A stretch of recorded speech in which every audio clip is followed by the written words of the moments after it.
দেখছেন সবার খবর, সবার নজর, বার্তা এক নজর। বজ্রাঘাতে সিভিক ভলেন্টিয়ারের মৃত্যু, শোকের ছায়া পুলিশ মহলে। হুগলি জেলার পান্ডুয়ার বিভিন্ন এলাকায় কালো মেঘে আকাশ ঢেকে যায়। শুরু হয় হালকা বৃষ্টি এবং মাঝে মধ্যেই বজ্রপাত। সেই বজ্রাঘাতেই প্রাণ হারালেন পান্ডুয়া থানার এক সিভিক ভলেন্টিয়ার। ঘটনায় শোকের ছায়া নেমে এসেছে পরিবার, সহকর্মী এবং গোটা পুলিশ মহলে। স্থানীয় সূত্রে জানা গিয়েছে মৃতের নাম বাপ্পা মুখোপাধ্যায়, বয়স 38। তিনি পান্ডুয়া থানার সিভিক ভলেন্টিয়ার হিসেবে কর্মরত ছিলেন। পাশাপাশি বাড়িতে গবাদি পশু প্রতিপালনের কাজ করতেন।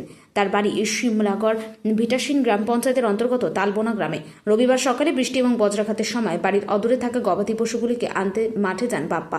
গবাদি পশু নিয়ে বাড়ি ফেরার পথে হঠাৎই বজ্রাঘাত হয়। ঘটনাস্থলে একটি গবাদি পশুর মৃত্যু হয়। একই সঙ্গে গুরুতরভাবে আহত হয়ে মাঠে অচৈতন্য অবস্থায় লুটিয়ে পড়েন বাপ্পা মুখোপাধ্যায়। দেখতে পেয়ে স্থানীয় বাসিন্দারা দ্রুত তাকে উদ্ধার করে পান্ডুয়া গ্রামীণ হাসপাতালে নিয়ে যায়। সেখানে কর্তব্যরত চিকিৎসক তাকে মৃত বলে ঘোষণা করেন।